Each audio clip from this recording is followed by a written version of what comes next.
In today's What's That College video, we are going to be talking about Oglethorpe University. I like to do these videos because it gives people a sense of what's out there, and it doesn't just focus on big name schools. So whether I visited the school, I have swag of the school, or the school sent something, I will talk about just some of its demographics and if I know about the experience based on students I've worked with, or if it's my own experience or family members' experience, I will let you know. So, before we get started, make sure that you subscribe to my channel and that you click the bell so that you don't miss when a video is posted. Okay? Cool. So, Oglethorpe University is located in Atlanta, Georgia. Now, a normal Atlanta person would say, what's the zip code? Now, if you're, an individual slash human, we would say, what hospital are you born in? However, because this is an institution, we're going to ask what's the zip code. And the zip code for Oglethorpe University is 30319. So if you need a point of reference, no, it's not that far from Lenox. However, it is directly next door to the Brookhaven Costco. And that should tell you the traffic. It's right next to the Brookhaven Costco. I like that Costco, but when it gets busy, it gets busy. So there's that. So Oglethorpe University is a 4-year institution. It is considered a private nonprofit. It's also considered suburban and small. Well, it's small because it only has 1,429 undergraduate students. Small, right? And its graduation rate is 51%.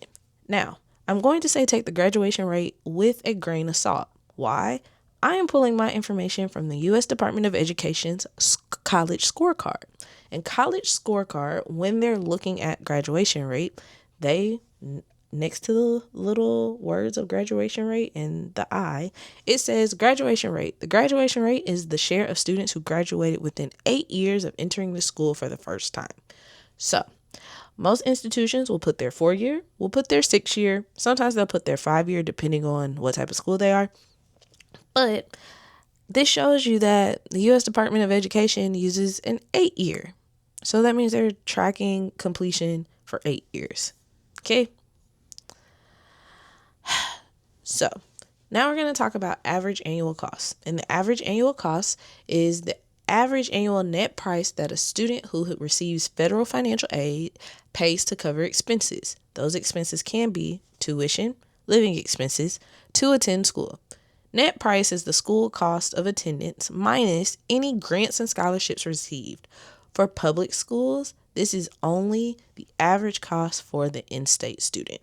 So when you're looking at college scorecard, make sure you're very mindful of that, because if you go to a school like I went to, I did not go to Oglethorpe.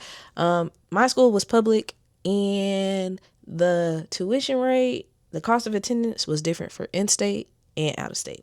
Okay, but back to average annual cost. The average annual cost for Oglethorpe University is $21,735. And then once you come out of Oglethorpe, the median earning is $55,232. I was getting a little tongue-tied there, but hey, gotta slow down. Okay, so that's it. Now, the largest programs or the largest fields of study at Oglethorpe are business administration, biology general, data analytics, communications and media studies, and political science and government. Now, the data analytics one, it says undergraduate certificate or diploma. That means that when people are choosing their pathway, they are deciding, okay, I want to get this certificate. What am I going to get it in? And because we know that the world is ever changing in technology and artificial intelligence or assistive intelligence, if that's how you consider AI, certificates actually do help you along the way because you learn technical skills along with whatever degree program you might be doing. So their data analytics certificate seems to be very popular. Okay.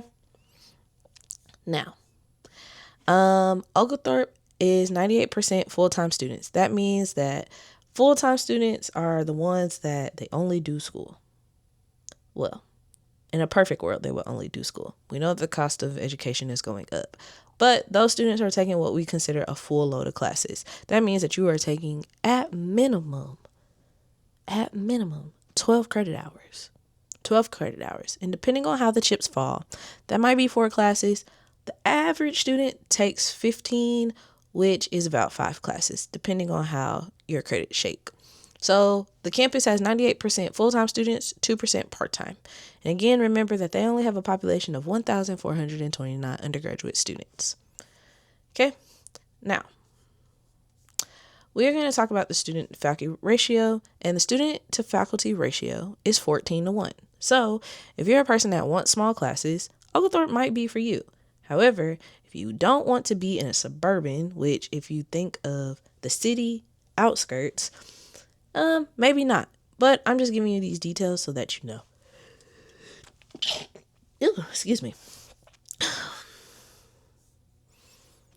Okay.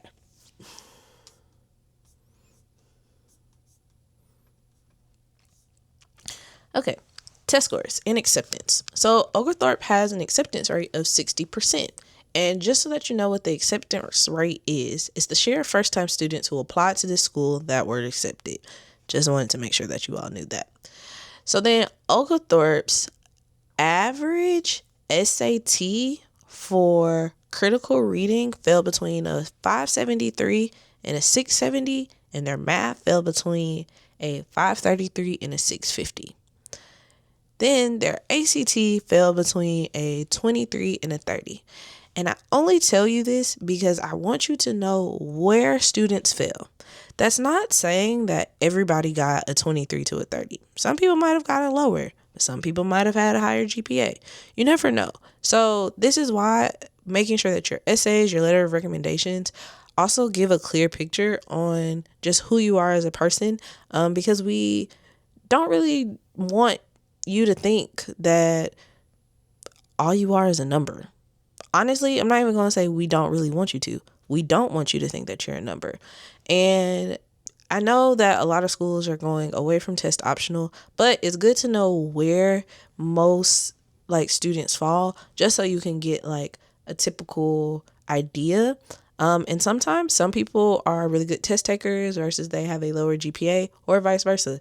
Really good GPA, not great test takers. So just keep that in mind. So if you want to go visit Oglethorpe, make sure that, it is the summertime, but make sure that you contact their admissions office. But they probably have a virtual tour. So if you go to oglethorpe.edu, you can find out more about their school. Thanks for tuning in this episode of What's That School? And hope you guys have a great day.